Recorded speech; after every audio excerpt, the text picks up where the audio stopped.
पहले बेटा जो इलेक्ट्रोस्टैटिक वाला जो चैप्टर है,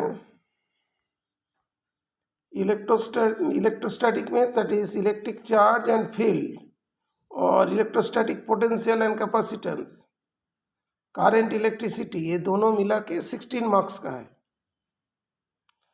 और magnetic effects of current and magnetism chapter 4 जो है, moving charges magnetism, magnetism matter, और electromagnetic induction, alternating currents. Okay, ये सब मिला के 17 नंबर है। और इलेक्ट्रोमैग्नेटिक वेव्स, ऑप्टिक्स, जो तुम्हारा ray optics, optical instrument, wave optics, इसीलिए जब डेरिवेशन करोगे ना उस तरीके से ध्यान रखे, ठीक है बेटा। सब मिला के 18 नंबर है।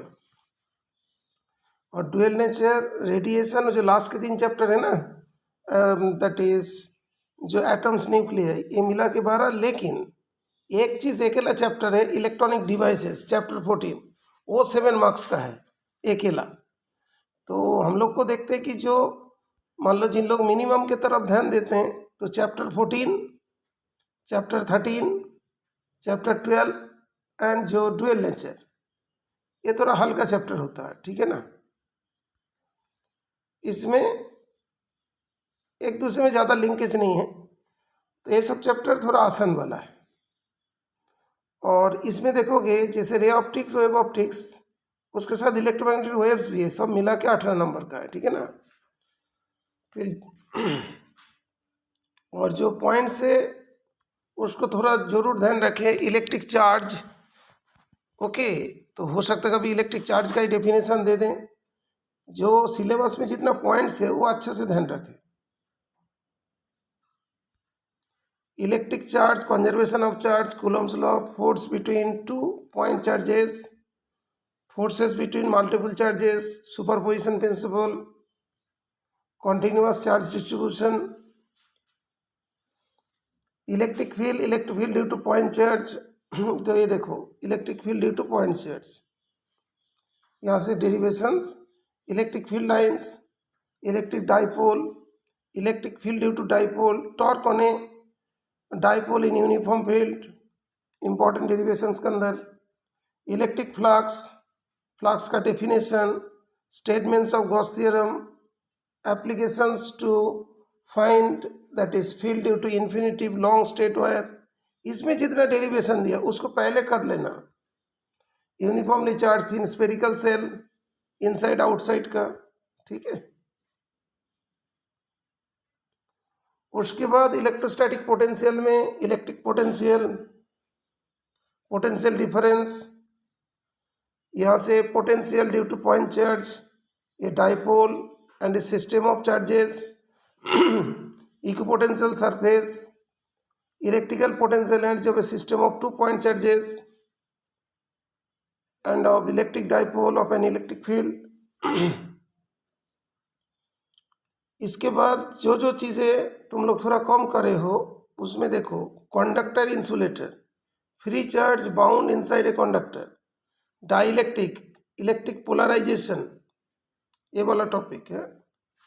कैपेसिटर का ये तो अच्छा से हो गया, combination of capacitors in series, parallel, capacitance of parallel plate capacitor with और विदाउट डाइलेक्ट्रिक मीडियम,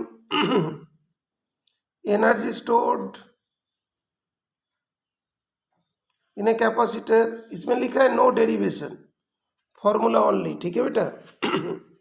तो यहाँ पे जो एनर्जी स्टोर्ड इन कैपेसिटर, इसमें ऐसे लिखा है, तब भी इस डेरिवेशन को करके जाना चाहिए।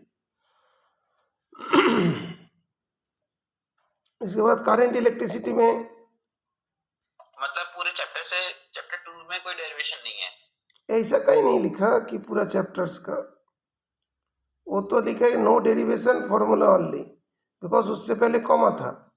हो सकता है इस पर्टिकुलर इस डेरिवेशन के लिए बता रहे हैं, energy store in a capacitor, ठीक है। ओके, तो सवाल सीरीज करवा, हाँ, वो तो बेटा कर लेना, ठीक है, वो तो जरूरत पड़ता है, ठीक है। तो वहाँ पे जो एक्स्ट्रा जैसे बोलता है ना, energy loss when capacitors connected to each other, okay, common potential, हो सकता है वो सब नहीं आए, magnetic effect of current and magnetism, moving charges and magnetism, concept of magnetic field, vote state experiment.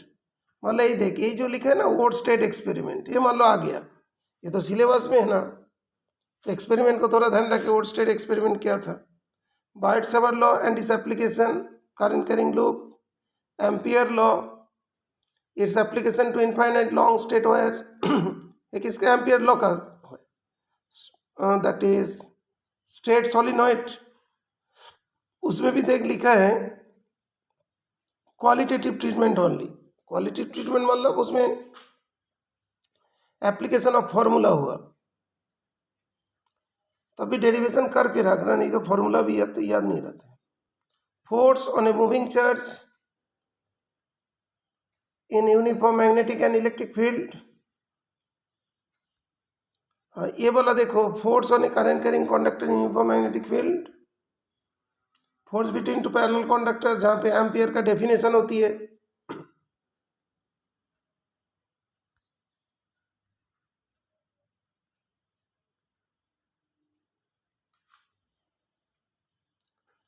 Torque experienced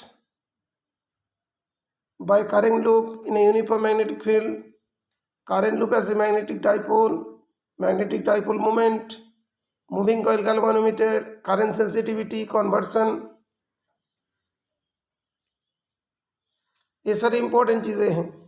और जो ये जो मैटर वाला चैप्टर है, magnetism matter, bar magnet as an equivalent solenoid, qualitative only and derivation not required, magnetic field inside a magnetic dipole bar magnet along axial and perpendicular to axis, इसके formula ध्यान रखना पड़ेगा.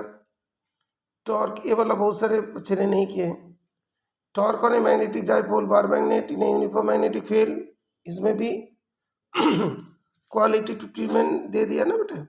Magnetic field lines, उसके बाद इस वाले में जरूर ध्यान रखना magnetic properties of material, para dia ferro, NCERT में जो दिया है. Magnetic substance with example, magnetization of material, ये वाला देखोगे सभी का छूट है. और इफेक्ट ऑफ टेम्परेचर और मैग्नेटिक प्रॉपर्टीज, यहाँ पे कुरिस लॉ होती है. Effect of temperature on magnetic properties, ये वाला टॉपिक है सिलेबस में. Effect of temperature on magnetic properties, इसमें थोड़ा सा एनसीईआरटी में थोड़ा कम दिया है. EMI में electromagnetic induction, Faraday's law, induce EMF, current, Lenz law, self and mutual inductance, उसमें तुम्हारा जो है कोएक्सियल कॉइल वाला सोलिनॉइड वाले, उसका तो जरूरी है. हेनरी का स्टेट मतलब definition.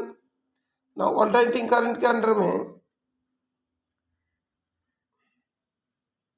Peak and RMS value, alternating current, voltage, reactance, impedance, LCR series, resonance, power in AC, power factor, wordless current, AC generator, transformer. यहाँ पे बेटा सारे चीज़ का डेरिवेशंस, फेजर डायग्राम, ये सारे इंपॉर्टेंट है. Transformer, AC generator, AC generator में E equals to E naught sine omega t, I equals to I naught sine omega t, इसका भी डेरिवेशन होता है. ठीक है बेटा. डिस्प्लेसमेंट करंट की statement, basic idea, electromagnetic waves and their characteristics, their transverse nature, qualitative, मतलब इसमें कोई ट्रांसवर्स नेचर क्या होता है वही थोड़ा ध्यान रखना. इलेक्ट्रोमैग्नेटिक स्पेक्ट्रम, वो तो पूरा ध्यान रखना पड़ता है, यहाँ से तो बहुत सारे आता है, यूजेज एंड ऑल. उसमें भी देख ले, radio waves, microwaves, infrared, visible, ultraviolet, X rays and gamma rays, पूरा टेबल को ध्यान रखना है. ऑप्टिक्स में देख, reflection of light, spherical mirrors, mirror formula, mirror formula direct आ रहा है. तो refraction of light, total internal reflection, उसका जो स्टेटमेंट होते हैं ना, mu equal to 1/100, that is 1/sin c, optical fibre, refraction through spherical surface. यहाँ पे क्या है, एक चीज़ का नहीं देते अपरेंट डेप्थ, लेकिन उसमें से तो 2025 में भी क्वेश्चन आया था, जो refractive index equals to real depth upon apparent depth. Lenses, thin lens formula, lens maker formula, magnification, power of lens, combination of thin lenses in contact, refraction through prism, उसका डेरिवेशन भी है। Optical instrument में देखो सिर्फ इतने हैं, microscope, astronomical telescope, reflecting diffracting दोनों, and their magnifying power. Simple में हाँ माइक्रोस्कोप, सिंपल कंपाउंड तो नहीं होगा ना। अच्छा, और वेब ऑप्टिक्स में wave front, Huygen principle, reflection refraction of plane wave front, जहाँ पे डेरिवेशन है वो जो देख, proof of laws, reflection refraction using Huygens principle, interference, Young double slit experiment and expression for fringe width. यहाँ पे no derivation लिखा है, ठीक है बेटा, उसमें तो जैसे याद करना वो फ्रिंज नहीं। Coherent sources, sustain interference of light, diffraction due to single slit, central maxima, ये ओनली क्वालिटेटिव ट्रीटमेंट ओनली, ठीक है। नहीं वो सब क्वालिटेटिव मतलब उसकी एक्सप्रेशन। तो जो फर्स्ट बुक में ना मोस्टली डेरिवेशन है।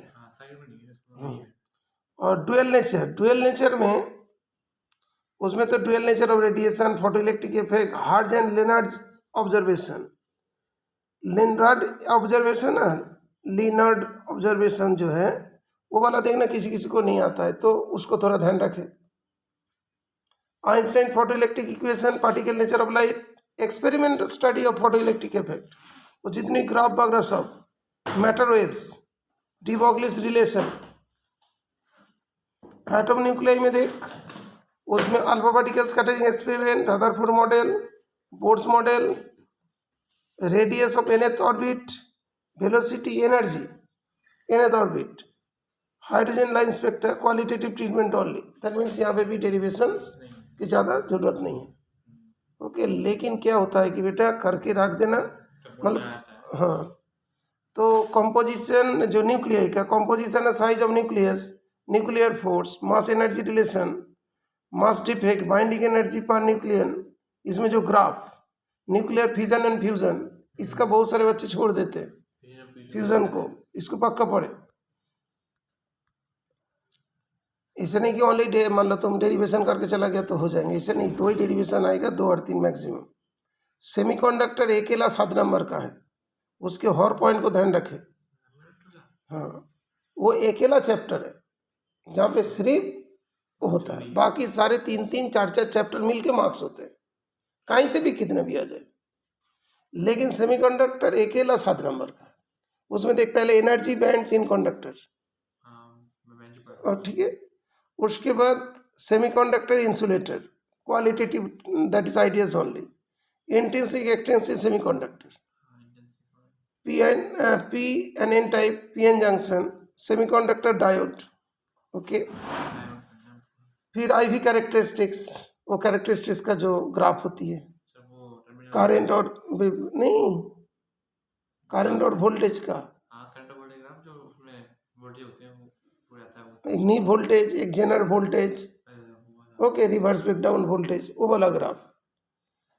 अच्छा, forward bias reverse bias application of junction diode as a rectifier. Rectifier भी 2 टाइप है, एक कैपेसिटर, एक इंडक्टर, वो दोनों डायग्राम। हाँ रेक्टिफायर हुआ, उसके बाद तुम्हारा जो फिल्टर सर्किट भी तो है ना उसका, rectifier half wave full wave हो गया, उसके बाद उसे कैपेसिटर एंड इंडक्टर जो 2 फिल्टर वाला है। नहीं फिल्टर सर्किट भी तो पढ़ना पड़ेगा। Application of junction diode as a rectifier के लिए यूज हो रहा है। रेक्टिफायर में तो हम लोग जो 2 कर दिया, half wave and full wave rectifier. Half wave में फ्रीक्वेंसी सेम रहेंगे और दैट इज फुल वेव में फ्रीक्वेंसी डबल हो जाएंगे। लेकिन जब उसके जो लास्ट पार्ट रेक्टिफायर का, रेक्टिफायर में जो मान लो कि आएगा उसमें क्या होगा, एसी के साथ डीसी भी मिक्स होगी, उसको अलग करने के लिए क्या करते हैं, फिल्टर सर्किट यूज करते हैं, एक कैपेसिटर एक इंडक्टर फिल्टर है ना, वो दोनों को वहाँ तक पढ़ना है। ठीक है, चलो अब एक एक करके डेरिवेशन जो इम्पोर्टेंट डेरिवेशन जो आने वाले हैं तो उसको पहले करते हैं।